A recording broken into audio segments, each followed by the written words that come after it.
today we're continuing. I want to get going while you're passing these things, because we have obviously a lot of great demonstrations here. We were talking about electricity and magnetism.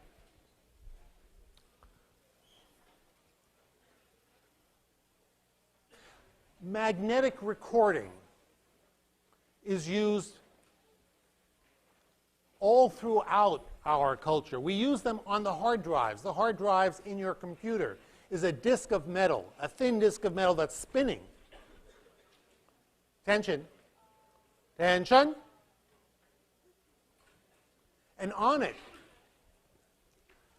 an electromagnet, a coil, is made into a magnet, and it makes the metal magnetic by making the electrons twist around so they're all facing the same direction. When it gets to the next piece, it can make them twist the other way, and that way it can record north, south, south, south, north, north, south, which we interpret in terms of ones and zeros, and you can record letters of the alphabet that way. That's magnetic recording. The same thing is done on the back of your credit card, if you have one. There's a little magnetic strip. Someday these will be replaced, but they work basically the same way. Whenever you use a credit card, there's that magnetic strip. Consists of easily magnetized materials, generally something called a ferrite. It has little bits of, or it could simply be iron oxide. When you pass this through the machine picks up the little bit of north, south, south, south, north, north, north, south, north, south. That little bit of code, your name is encoded in that. And so is the number. Everything that's on the front is recorded in that magnetic strip. If you happen to bring your credit card too close to a magnet, it could change that, and then your magnetic credit card doesn't work anymore. Magnetism is wonderful. There's so many urban legends. I particularly enjoy it when my card doesn't work. And then the person behind the stand says, oh, let me take it. And then what he does is he does this. And then he runs it through, and it works. And that, well, it doesn't always. Sometimes it doesn't. Then he says, your card's really dead. Okay? I want to do this. This is something I want to do next time. When he says it doesn't work, he says, give it to me. I'll say, no, let me do it. Okay. It'll work half the time. It'll work just as well. This doesn't do anything. But people are convinced that because it works once, it must work all the time. And if it doesn't work, then it's really badly demagnetized. But you do anything you want. You know, you can do, okay, let me do the following. There's all sorts of urban legends about magnetic things. Your card can become demagnetized. What does demagnetizing mean? It means when you're putting a signal there, all the little magnets are lined up in a certain pattern. Now you run a magnet past it, and they get messed up. So you don't want to keep a magnet in your pocket next to your credit cards. There's another way you can lose the magnetism. And that is if you heat it up. Now, usually you don't do this with your credit cards. But if you take this magnet and simply put a torch on it until it's really hot, what happens with this magnet, all the electrons are all lined up the same way. Not all, but a large number of them are. That's why the magnetism is so strong. They're all giving the same kind of magnetic field. You heat them up, and they get hotter and hotter, and then finally they get randomized. That has a name. It's called the Curie temperature.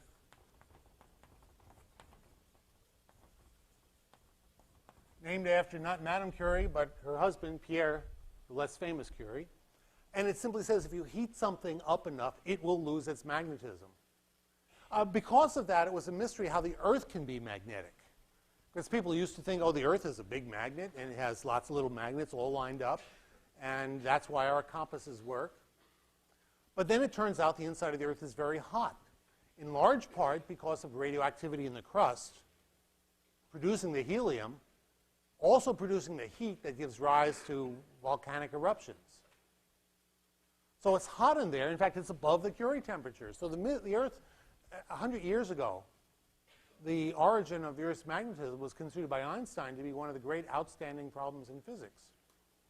We now understand where the magnetism comes from, and I'll be talking about that. But this is, so magnetic recording. When I was your age, back in the olden days, magnetic recording used to be on a tape. And you have these tape players, and the tape would consist of strips of things that are exactly like your credit cards. And then they managed to get the little markers even smaller. They have tiny little tape readers in order to get these signals down to the point where they're only a few microns in size. Now you can erase a tape by heating it up. That's the Curie point. Some disks use that principle as a way of cleaning the tape. If you heat it up, you lose all the magnetization because the random temperature variations just mess up the directions of the electrons. You can make a piece magnetic by putting it near another magnet. When I take a piece of metal, like iron, and I put it near a magnet, here's a piece of iron, and the electrons are all random. But now I put a big magnet here with its north pole and south pole. That means all these electrons are lined up. Now there's this magnetic field over here. And the south pole of this magnet will be twisted towards that. So this one becomes the south and the north pole is repelled. And it lines up like that. And all these start lining up. This is called induced magnetism.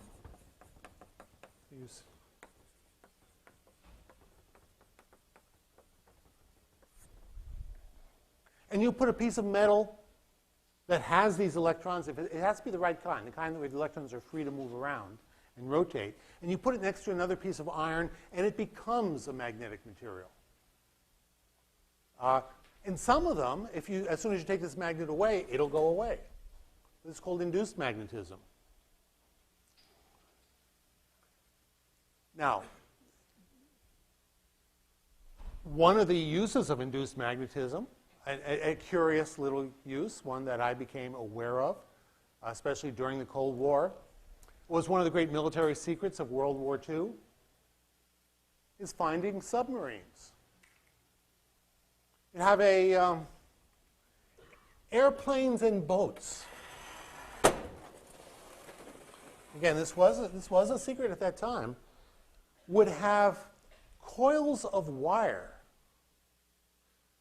designed to detect the magnetism of a submarine. Now, this is the way it works. You take a submarine, and suppose it's made out of iron. There's the submarine. The Earth has a magnetic field. And the magnetic field goes from the North Pole to the South Pole. It has this force field. That tends to line up the magnets in an iron submarine or steel submarine. So the submarine, just as this metal, when I put a piece of metal near it, the metal becomes magnetized. The electrons in the metal tend to line up. The electrons in the submarine tend to line up because of the presence of the Earth's magnetic field. Now, suppose over here you have a very sensitive magnet. What are you going to pick up? You're going to pick up the Earth's magnetic field. You put that same magnet over here and ask, what will it detect? And the answer is, it will pick up the Earth's magnetic field plus the presence of this big magnet underneath the water. So this became, still is, one of the major methods used to detect submarines under the ocean. Water is often pretty murky. You can't see under it very well. You think, oh, send a light beam down and look at the reflection, or just put your face in the water and look at it. But water is too murky to do that. And if you're flying above the oceans in an airplane, this is the primary method for finding a submarine. The result is, down in San Diego, I've seen this.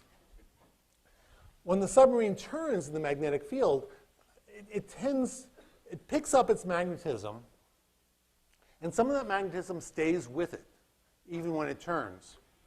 So before a submarine goes out to sea, what they do is they put the submarine here in the dock.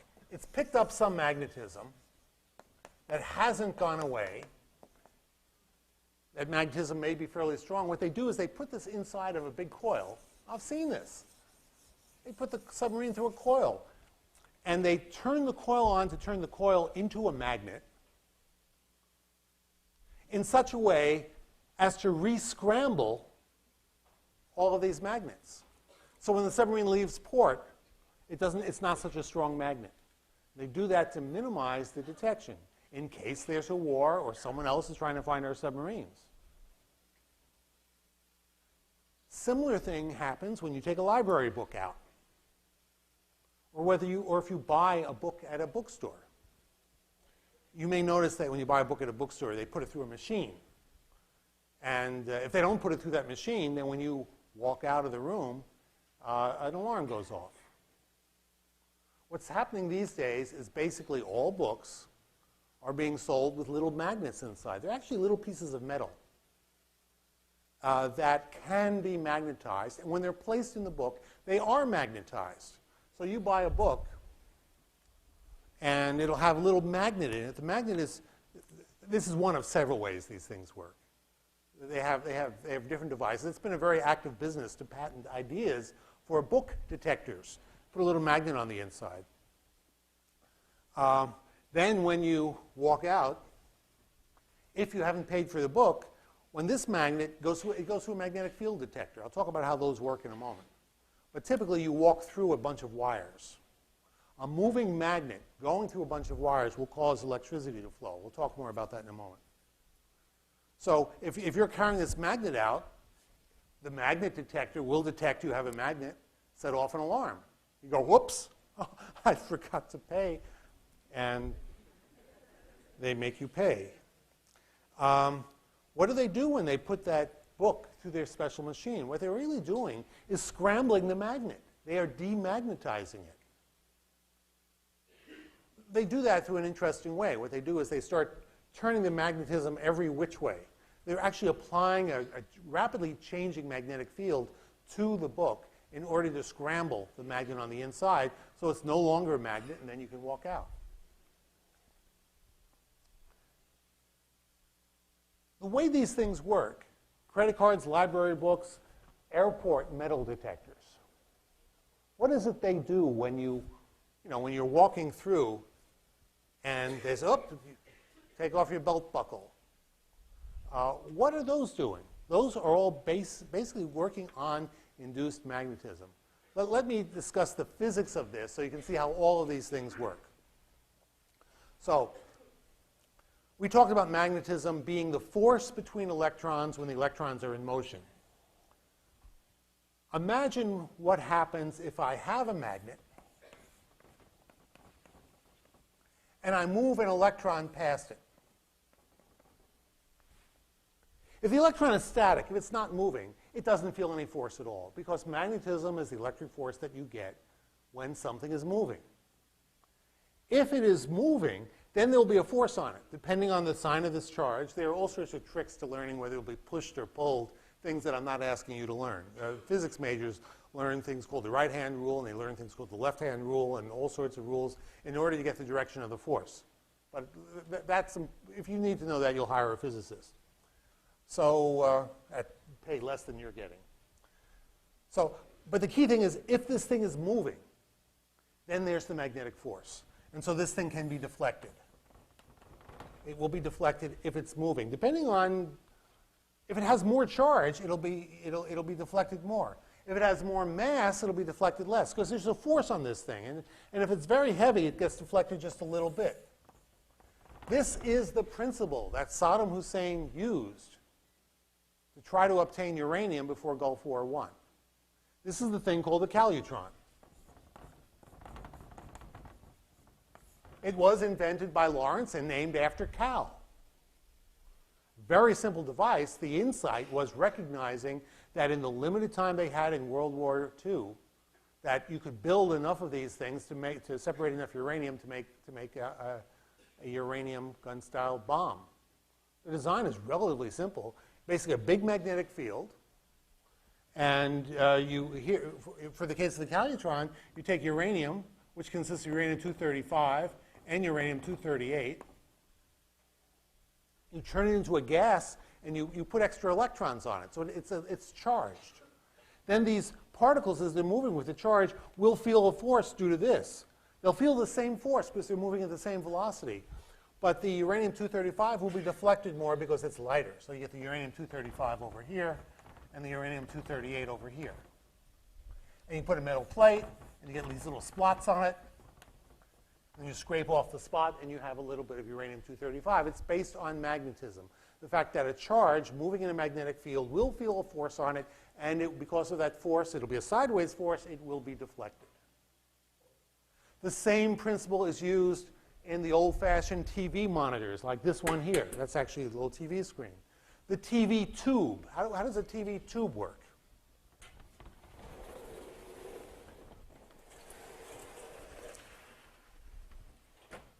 Someday you're going to tell your children about, you'll be watching an old movie, and your kid will say, "Mommy, Daddy, what's that?" And you'll say, "Oh, that's an old-fashioned TV." And they'll say, "Why was it so thick? Why are these TVs thick? Like this?" The reason is what's inside of them. Here's the screen. And inside is a big vacuum tube. It's called a tube.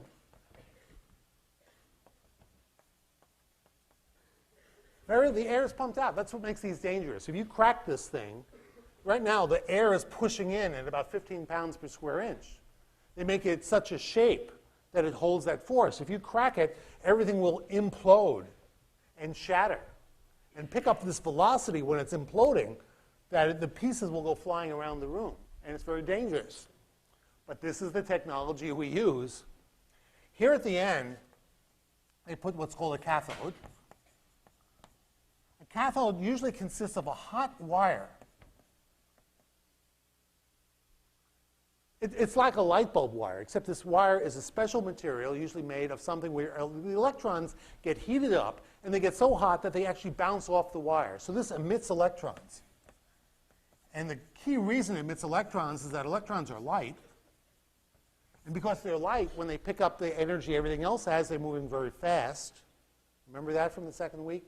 Light things pick up the same energy, but if it's really light, it's going to be moving fast. So the electrons actually leave the surface of that wire. Then they put here a positive charge. Let me draw this a little bit bigger over here. So here's the wire. It's called the cathode.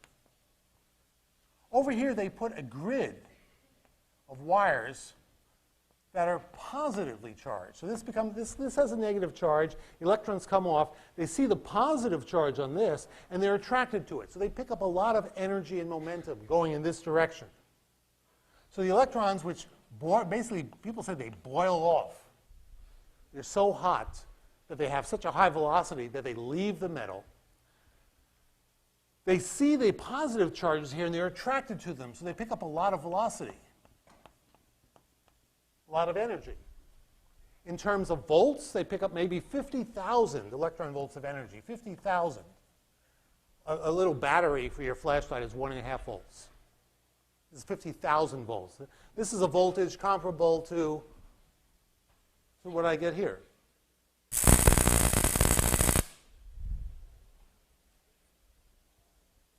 This doesn't kill me, as you may remember.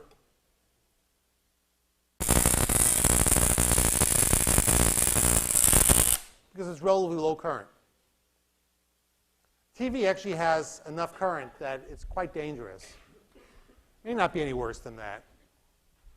But you have so here we have, in this little region here, we have the electrons heated up, traveling fast, and then attracted to this grid, but the grid tricks them.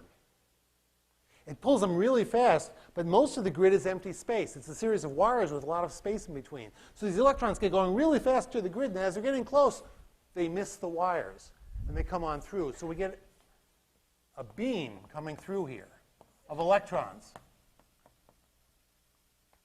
It used to have another name, because they didn't know they were electrons. Since it came from a cathode, this was called a cathode ray. And it actually was just electrons boiling off from the hot filament, accelerated, and going really fast. This is called, and when they put it in a tube, they call it a cathode ray tube. And so this thing was called a CRT, cathode ray tube.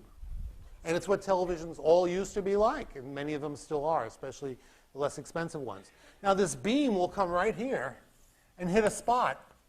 This is made of phosphorus, or a phosphor, not phosphorus anymore, but something that glows when it hits it, so you get a bright spot on the screen. If you want a dark spot on the screen, you basically turn off the anode, make it so that it's not accelerated, then you get a dark spot. Bright spot, dark spot. In a cathode ray tube, then what you do is you want to put that spot up there. How do you do that? Well, you use the same thing Saddam Hussein used. Not there. Where was it? The calutron. So you put here some coils to create a magnetic field. That will make this beam deflect and come up here and put the spot there. So by changing the magnetism, you can change the position of the beam. And that's how a cathode ray tube works. It has magnets here that are changing. So the beam hits here, here, here, here, here, and then it changes it, and it sweeps across the picture. The brightness depends on how strong the anode is. So they can change the brightness. In a color picture, they just have things here which are different colors. Red, green, and blue. So you make it a certain brightness when it hits the red one, a certain brightness when it hits the green one, a certain brightness when it hits the blue one. You put together a photograph. We'll talk more about how you get full color out of 3 colors next week or 2 weeks when we talk about light. But this is basically how a cathode ray tube works, by deflecting the electron in a magnetic field. The television set has these magnets right here. They're electromagnets. They're magnets that turn on when you have electricity going through them. Let me turn this on. It becomes a magnet when the electrons are moving in the circle, and it pulls this iron in. That's the way. This is exactly how car doors work, by the way. They have a coil like this. They have usually another magnet here, and then they can push or pull that magnet once the electricity starts flowing. So we have these principles. Think about the physics principles that I'm talking about. One of them is moving electrons create magnets. The other principle is when an electron is moving in a magnetic field, it will feel a force and be deflected. Those are the 2 key physics principles that we're going to be making use of for all sorts of applications. It's an interplay between magnetism and electricity. Sometimes I say magnetism is just another form of electricity. But it's helpful to use the 2 terms, the electric field being the part of electricity that's there when the particles aren't moving, static electricity, just charges attracting each other, the magnetic field being that aspect of electricity when charges are moving. The magnetic aspect is something that is sufficiently different conceptually that we like to use the term magnetism, even though it's fundamentally electrical. Now, the 2 principles, as I said, are that if you have a moving electron, and it could just be a spinning electron, it creates magnetism. The magnetism will put a force on any electron that's moving. Let me now make an interesting application of that. Suppose I have a magnetic field here, and the magnetic field could just come from a permanent magnet, north and south. We sometimes draw the field lines as sticking out like that. When I draw a field line, what it means is if you put another magnet here, let's say another north and south, it will feel a force because you're putting the magnet on the field line. The field line just indicates, when they're close together, it indicates it's a strong field. When they're far apart, it's a weak field. I think I can maybe have a demo of that here. I can figure out how to turn this thing on and lower this and maybe lower the lights a little bit. And there you see the image of a magnet.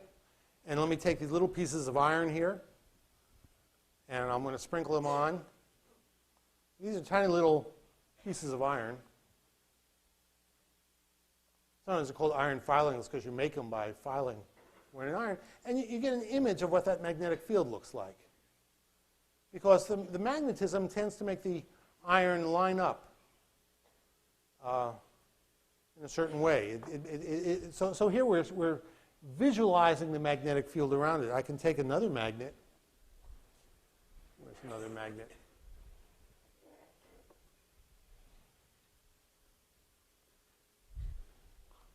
Oh, here's another one right here. Okay, I'm going to slip this underneath. And you can, so this, the emptiness of space is filled with a magnetic field. In that sense, it's debated whether this should actually be called a vacuum or not. Usually by vacuum we mean no particles. But it doesn't mean there's nothing there. In the vacuum of space there could be light that's there. And light, as it will turn out, is just an electric and magnetic field, a moving field. In this case we're saying that the space is filled with a magnetic field. If you put a magnet in that magnetic field, it will feel a force. Okay, let me get the lights back. And let me now give a remarkable application of that principle. Perhaps the most important application of magnetism. What I'm going to do is take a magnet. Remember, the north repels other north poles and attracts south poles. Now I'm going to move an electron past it, but I'm going to do it in a subtle and clever way. I'm not going to actually have an electron. I'm going to take a wire. I'm going to take a wire, and the wire, let's say, will go in and out of the board. So what can I do? Here's the wire. In and out of the board. In fact, maybe I'll make it, well. And then I'm going to move the wire past the magnet. If I'm moving the wire past the magnet, that means I have an electron in the wire. Wires are full of electrons. I'm moving an electron past the magnet. That means there will be a force on that electron. If I put the direction of this just right, that force will make the electron move along the wire. What I'm doing is I am creating a way of generating electricity. And this is the way virtually all of our electricity is generated. In the power stations, the electricity that comes through the wires, it is created by taking a strong magnet and moving a wire past it. When you take a strong magnet and move a wire past it, you're moving electrons past it. Those electrons then start moving along the wire. That's what a generator is. A generator is simply, you take a wire and move it past a magnetic field. Now, why does it take any energy to generate electricity? Well, the reason is, with that electron moving through here, this is going to be hard to push it through the magnetic field. It will resist. There's current flowing in this because the electrons are moving. That current flowing makes a magnetic field around here. That magnetic field works with this magnetic field to make it hard to push. So I need a nuclear power plant or an oil-generated power plant or something like that to force this wire to go past the magnetic field so that electricity will flow. That's how we generate our electricity, by moving wires past magnetic fields.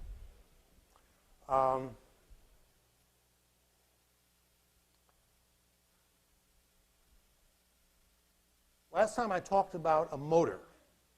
In a motor, what you're doing is just the opposite.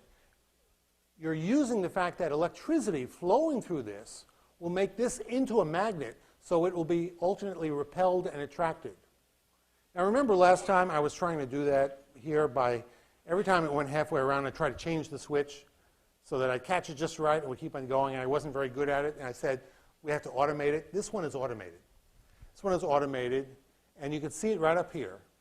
What happens is, every time it goes halfway around, the electricity in this is reversed to go in the opposite direction. And so, if I get this going just right, I have an electric motor. It keeps on going. Instead of going back and forth, every time it's repelled from here and attracted to this, and it comes really close, and at that point, the switch up here is reversed. It's just turned just to the right amount. When it's right there, the switch is reversed up here, and that reverses the electricity, so now instead of being attracted, this is repelled, so it picks up speed and is attracted towards this. And as soon as it gets really close, it's reversed. And so this is really the basis of all electric motors. And if you have really strong magnets, you can make a really good motor. Get it going. So in anything you're carrying, your computer with a hard drive basically works on this kind of electric motor.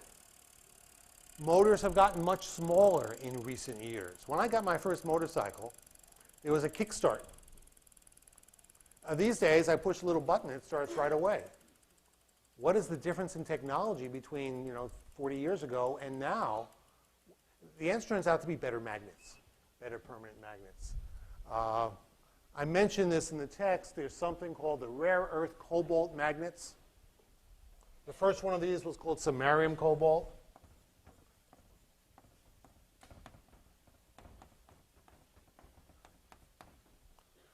Samarium is up there. It's one of the elements on the periodic table. It's in the so-called rare earths. It's down here. My laser is stuck in my pocket, number 62. And the technology of this, of material science, has advanced to make these magnets really strong. I brought one in the other day that is so strong that I have to be very careful with it, because I got a very bad pinch. These magnets, these are relatively weak magnets, things like this. But these new samarium cobalt magnets are so strong that if you hold them like this and your finger gets stuck in between them, you get a bad pinch, and it takes a while for it to heal.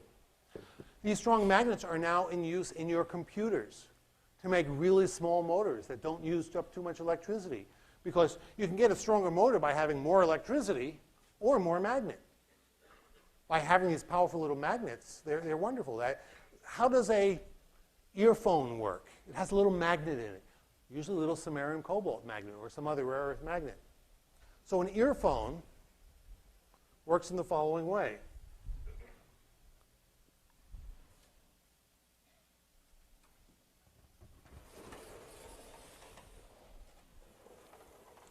Inside your tiny little earphone is a tiny little magnet with a north and a south pole. Then there's a little coil of wire. That coil of wire is like this coil of wire. When electricity flows through it, it becomes a magnet. You can make the electricity flow one way or the other way. What your electronics does, your computer or your iPod or whatever you're using to play music, is it changes the electricity flowing through here. So the electricity, the current, flows up or down. Now, when the electricity is flowing, this thing becomes a magnet. When it becomes a magnet, let's say it's a north pole here and a south pole here, it's repelled and it moves this way. You then attach that to a piece of metal or even paper, old loudspeakers or paper, and it pushes the air. Now, a moment later, maybe 1,000th of a second later, you reverse the current, and this thing comes back. So 1,000 times a second, you go back and forth and back and forth. It pushes the air and makes a sound wave. And that's what you hear when you put it in your ear. And it's all working on the fact that a little bit of electricity on a powerful magnet will get pushed and pulled and pushed and pulled. And if you want to have a high frequency, you do it fast. If you want a low frequency, you do it low. If you want a violin, you do the combination that gives you a violin sound. I sometimes think that if you were to go back 150 years, and you got one invention you can bring with you, that, a little music player, the idea that one can do such a good job at simulating the sound of a piano and violin by vibrating a piece of paper is truly amazing. And most big loudspeakers are simply paper. The key is that music consists of nothing but a vibration of air, and if you record the vibration of the air and then reproduce it, you're reproducing the music. How do they record the vibration of the air? They use a generator. So let's reverse this now. Let's have the same thing with north and south pole. Let's have a coil of wire and come over here. And now you don't apply a battery. What you do instead is apply sound. So the sound comes in and makes this thing vibrate back and forth.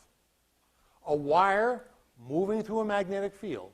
That's a generator. Remember, you have a magnetic field, you move the wire through it, current flows. That's the idea of a generator. You're generating electric current by moving a wire through a magnetic field. In this case, you're moving it just a little bit, and the motion is caused by the sound, by the music, by my lecture.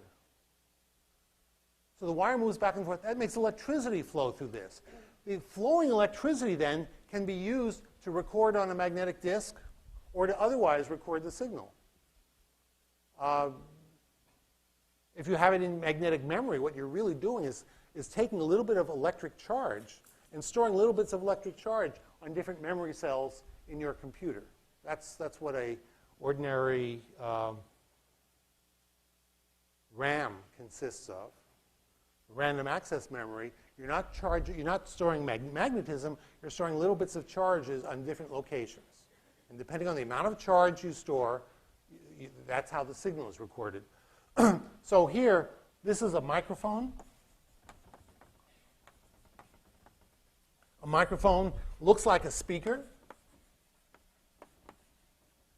Same thing, but they just run in a different way. In this case, the electricity flowing through the wire makes the wire move. In this case, the moving wire makes the electricity flow.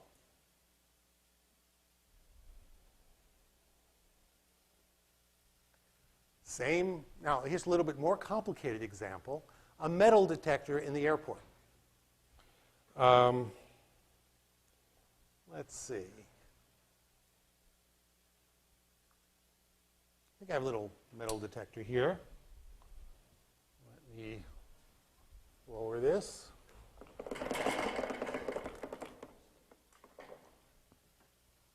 This is actually a bit of a magnet. And if I move the magnet through the wires, electricity flows. Look how easy that is to detect. Here I have this thing, I move it just a little bit.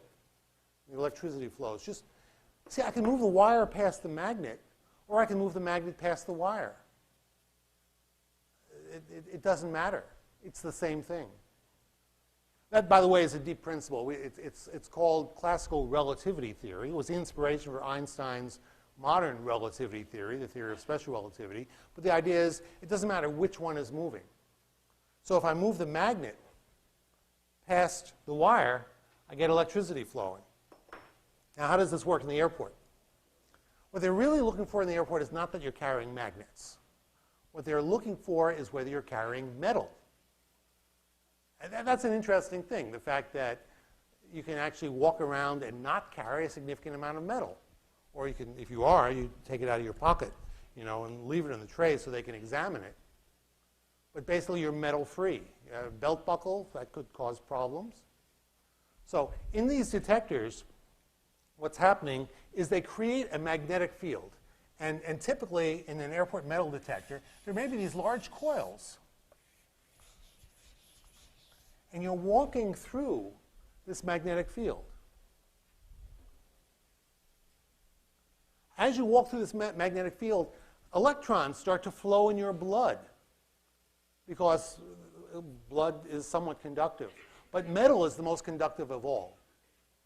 So if you have a piece of metal on you, you begin to get electrons flowing through that metal. Now, this is a two-step process, so it's a little bit tricky. As you're walking through here, it's up because the electrons are moving with the metal that you have in your pocket. Electrons start to flow. So let's say this is I have a good piece of metal here. There's a piece of metal that I'm trying to sneak on board. And as I walk through this, through the magnetic field, electrons start flowing. Now, since the electrons are moving, they create a magnetic field. And magnetic detectors then pick up, in fact, these same coils can pick up the fact that there's a new magnetic field there, a moving magnetic field that will induce electricity in these wires. So the metal detector is taking advantage of the fact that metals have basically free electrons that can move in them. When you move a piece of metal through a magnetic field, current starts to flow, and that's what they pick up. That's what they detect. Interesting that, the whole idea here is to keep people from smuggling on knives and guns. Right after 9/11, when my wife asked me how could they get knives and guns on board, my first thought was they had ceramic knives or ceramic guns. You can buy these on the web these days, ceramic guns. Why would anybody want a ceramic gun? The answer is to sneak it past a metal detector. It's the only reason I can think of, but they're sold. Ceramic knives are very sharp, but so why bother? If you can get a ceramic knife and a ceramic gun, why bother having a metal detector at the airport?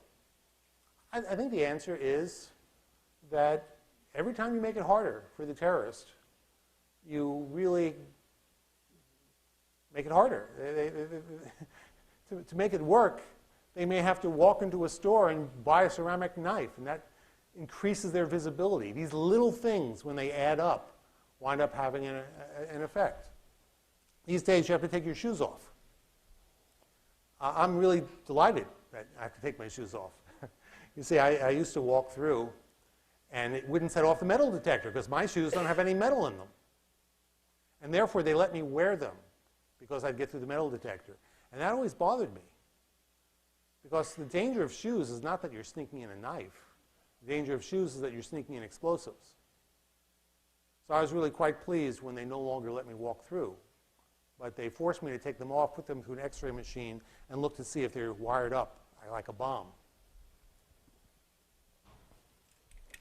So that's what metal detectors do at the airport. Now, let's all put this together to get to an even more, well, another truly important aspect of all this stuff called the transformer. One of the great practitioners of the transformer was Nikola Tesla. And he wanted to take advantage of the transformer to make electricity more useful. So here's how a transformer works. Let me see what I have left here. Any blackboards? Yep. There's one down there. In a transformer, you have a coil of wire, and then you have a second coil of wire. Through this, you put a magnetism. And if you have current flowing through this, and this is just sitting here, there'll be no force on the electrons because nothing is moving. Nothing is moving. Only electrons moving will have a force on them in a magnetic field. But now if you make this into a changing magnetic field, by making the current go first one way, then the other way, and so on, a changing magnetic field will cause these electrons to move. It doesn't matter whether the magnetic field changes or whether the electron moves. This is the basic idea of a transformer. A changing magnetic field will put a force on the electrons. These electrons will start moving then. Which means here we have two separated wires, and you're making a signal here, create a signal over there. Making it look a little bit like a radio. Not quite a radio. This is called an induced current. And the remarkable thing about this setup is that the electron will pick up a certain amount of energy when it goes around the loop. When it goes around the second loop, it'll pick up more. The more loops you have, the more energy it will pick up. The result is, and this is the key concept of a transformer, is that you can start over here with low voltage electrons, VOLTS, volts, which means low energy electrons, and here the electrons will pick up more and more and more and more energy. This can be high volts. And that's why it's called a transformer. It can take current that's low voltage and turn it into one that's high voltage. That turns out to be very important for practical use. That's typically what a transformer will do. We have a transformer here. Here are two coils. This one has just a few turns in it. This one has a zillion turns in it. I counted them myself. 1 zillion. They are not touching. This second wire here is not touching the first wire in any way. But this first wire is making magnetism in here. We make the magnetism change. With this device, we make it change very rapidly. Because if it changes rapidly, you get a bigger change here, more voltage. This second coil here is not touching anything except for the magnetism of this first coil. Now, typically, I like to turn on a little bit of air to make this spark work better. So let me do that. Let's see if I turn the right one here. Okay.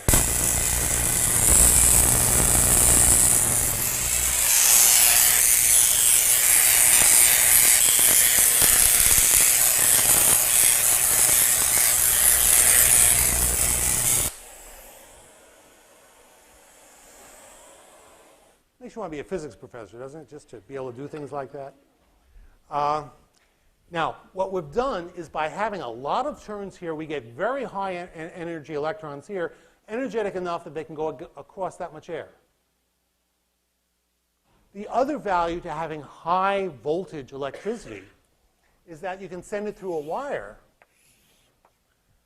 Now, the power that you send, the energy that you send is actually, or let's say the energy, is equal to the volts times the number of electrons.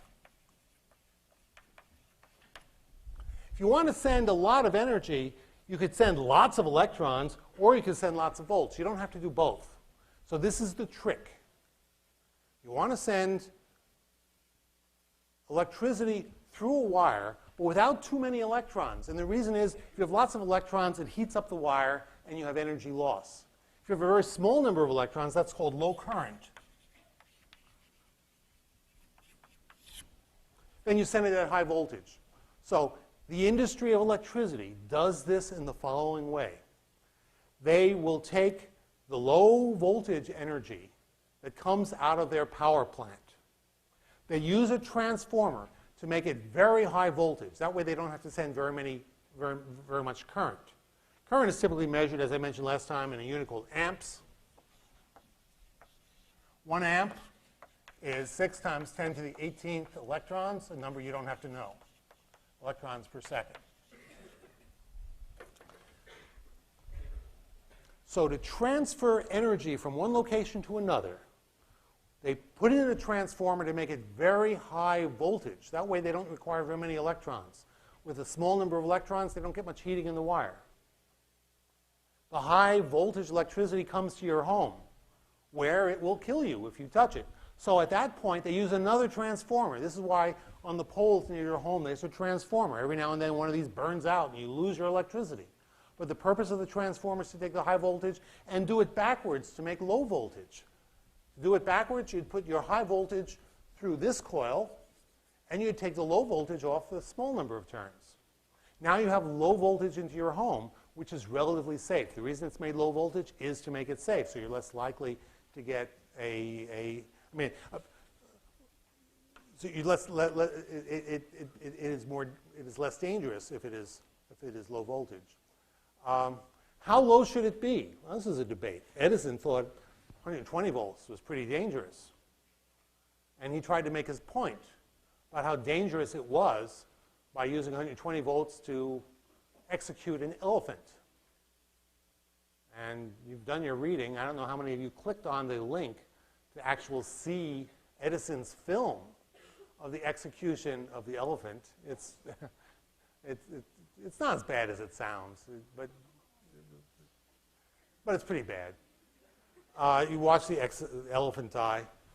And he, of course, had invented the motion picture, and he wanted to show that high voltage was really dangerous, whereas Tesla wanted he wanted high voltage so you could have a power plant here, and then miles away you could have your home. At low voltage, you would need to have so many electrons that you would lose a lot of energy. So Edison wanted to have a power plant really in every block of the city. Have a power plant here, a power plant here, a power plant here, and everyone's near a house, and that'll work fine. He was going to use low voltage. Tesla wanted high voltage. High voltage, you need to be able to change the voltage when you get to the house. That means you require AC, alternating current. Because the alternating current means it changes up and down. That's what you need in a transformer. You need a changing current in one to be able to get the current in the second one. That's the story. So a transformer is something that changes the voltage and allows you to take high voltage. Sometimes you refer to them as high tension lines. I don't know if any of you have heard that term. High tension lines. It's what the British use for the word voltage. They call it tension. Sometimes an analogy is made of that. These are basically very energetic electrons.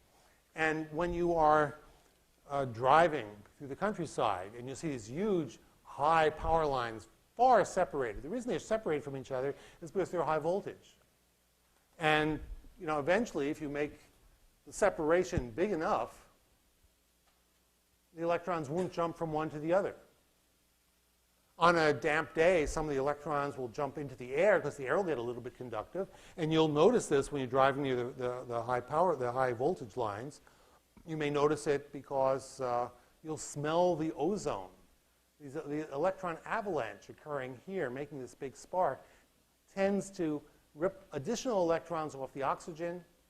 Those causes the oxygen to form O3, and the O3 is what we call ozone. Sometimes you'll smell that. Sometimes there'll be some sparking, and as you're driving past, you'll find your radio doesn't work so well. And the reason is when you get sparks from the high voltage lines, that creates electromagnetic waves. We'll talk a lot more about that next week. So that's the story between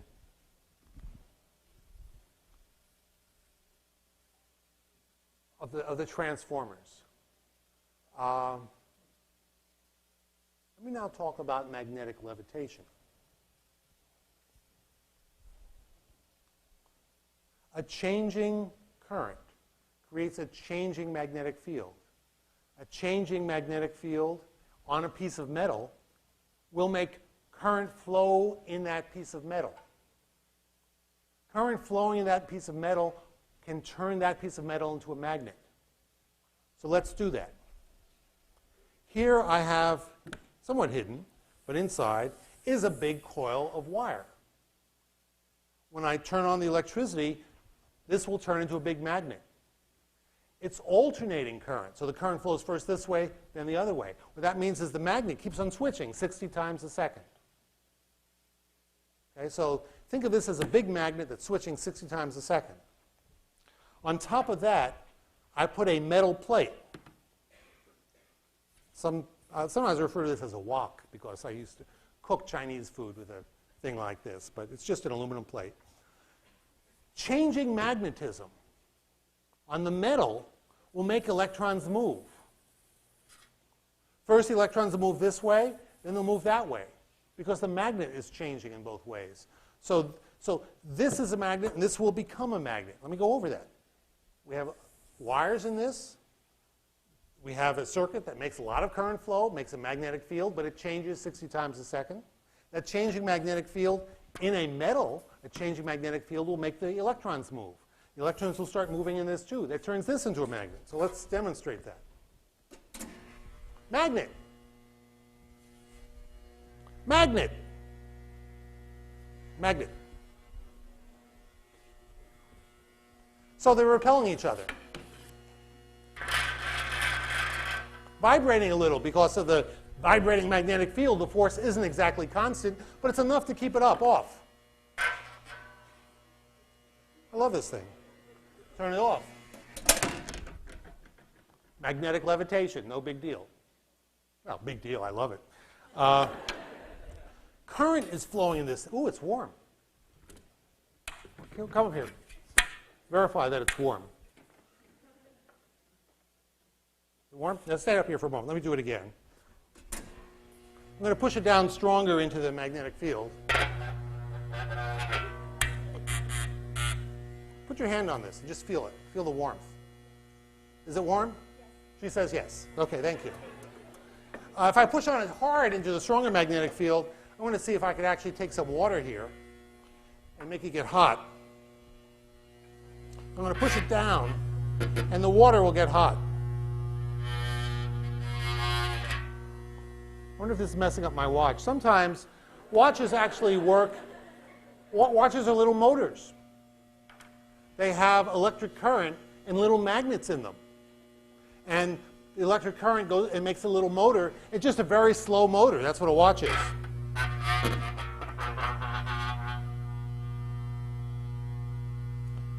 So I'm looking at that water here, and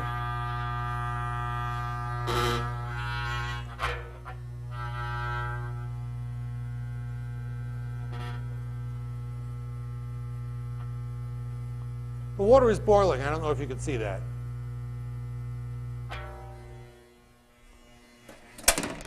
The water is now boiling.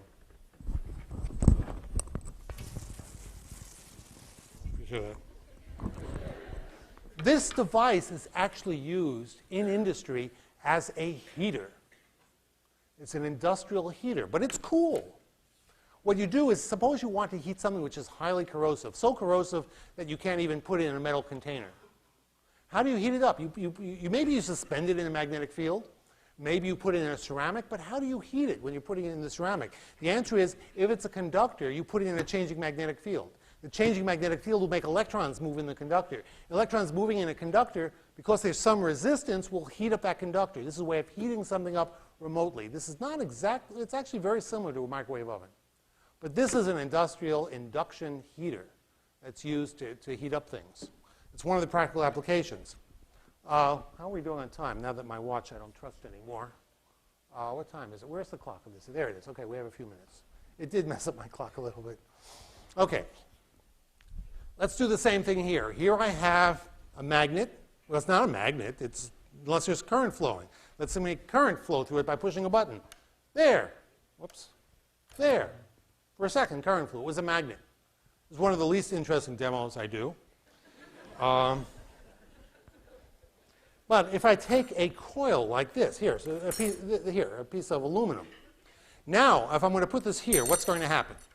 What's going to happen is when the magnet field is turned on, there will be a changing magnetism here. A changing magnetism will make electricity flow in this ring. Electricity flowing in this ring turns this ring into a magnet. So now we have two magnets, this magnet and this magnet, but only when I turn it on. Wow. Okay? So what happened was, turning on electricity made a magnet.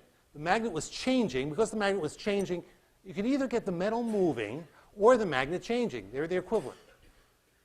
That makes electricity flow in this. It turns this into a magnet, and they repel each other. This has many different names. The most interesting which is this is one version of what we call a rail gun.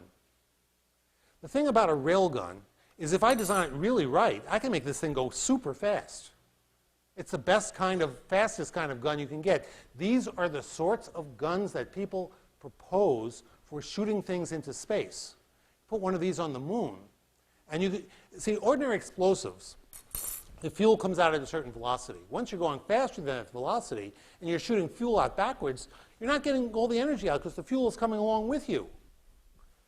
You're wasting energy. This is why rockets can't get going very fast without using enormous amounts of fuel. But a rail gun, you can make it go really fast because it's limited, it turns out, only by the speed of light.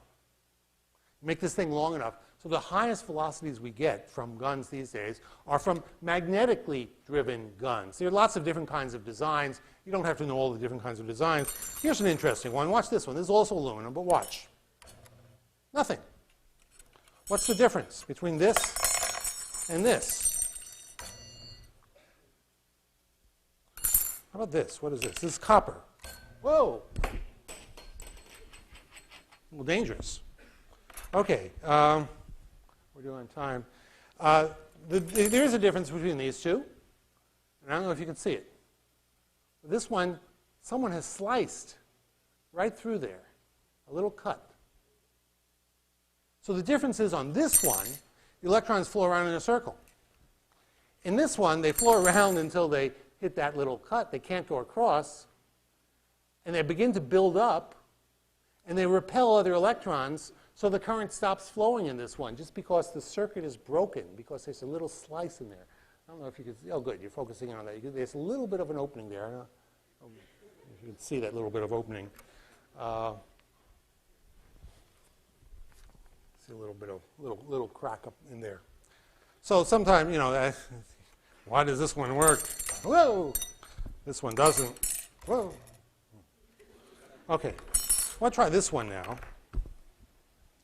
Now, this is a kind of magnetic levitation. Now, how do you make magnetic levitation? You need a changing magnetic field. People talk about magnetically levitated trains. The typical way a magnetic levitated train works is they will attach magnets to the base of the train. So, I'll draw a little diagram here. We don't really have a good demo of this, but you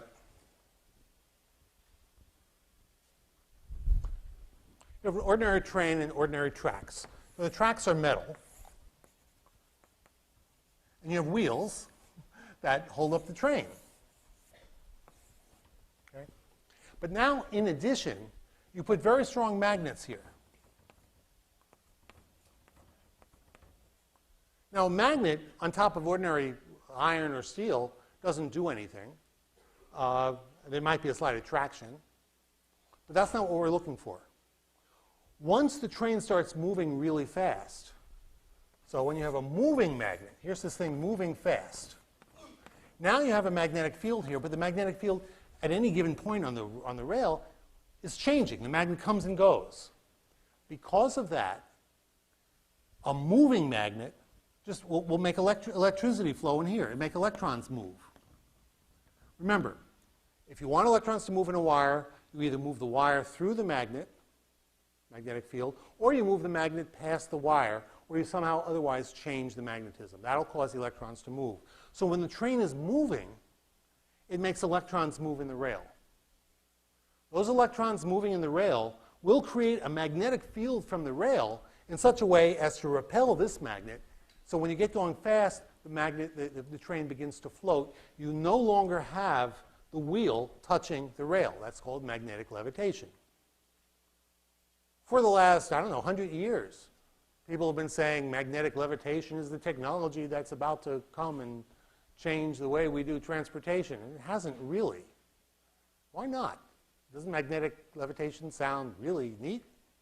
Yeah, but what does it accomplish? It means you're no longer sitting on the rail. You're kind of floating up in the air. Well, I guess that's okay if you design it just right. But doesn't it get rid of all the energy, the friction of wheels rolling? Well, there are two problems with this. One is rolling wheels have very little friction. Metal on metal is really very low. Secondly, when you have electricity flowing through this wire, that does make that is an energy loss. Electrons do flow through the wire. There is some resistance. These rails are heated up. Where does that energy come from? From the energy of the train. The electric current will resist the motion of the train. So you are losing energy. So whether or not this is a future great technology or not is somewhat doubtful. It may or may not work, but it's going to depend on the details, how it compares to ordinary steel wheels. There are some advantages. If you're going really fast, like they do in some countries, we don't have fast trains here, but in Japan they have super fast trains, then this becomes more practical. Now, one last thing I'd like to do here is this. I'm going to have to watch this a little bit. I want to see how high this jumps. Okay, let's see. Okay, can you all memorize that height? Because what I want to do, this is creating the electrons flowing in this, but I can make the electrons flow more easily by cooling this down. That will reduce the resistance. Remember the analogy here that if you're going through there's the resistance.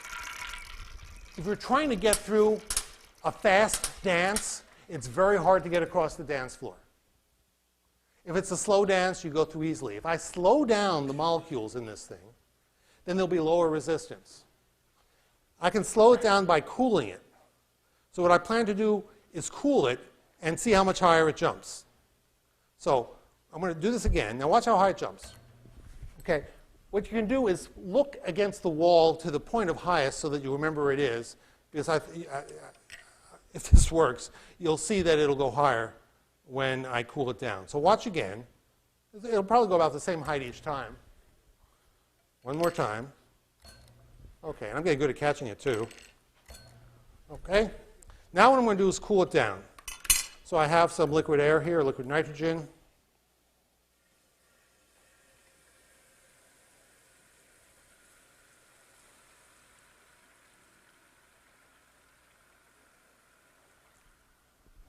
So you may want to zoom back. Everybody can see up there. You may want to zoom back a little bit so that you can see better how high it jumps. Right now the air is boiling because it boils at minus 70, at 77 above Kelvin, minus 100. Well, it's not a superconductor. Highest temperature superconductors these days are about minus 123. Those are what we call high temperature superconductors, as most of you know.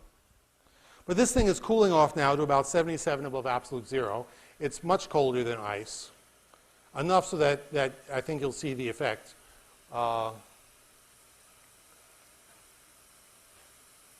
Remember, homework due next week is, again, you have an option of doing it on a news report or taking one of my 33 essays from my home page.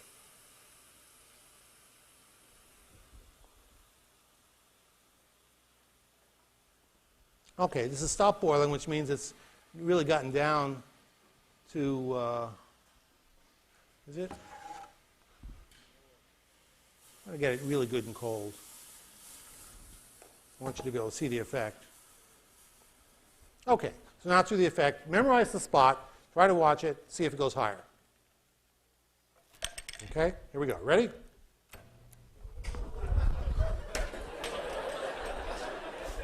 Okay, see you on Tuesday.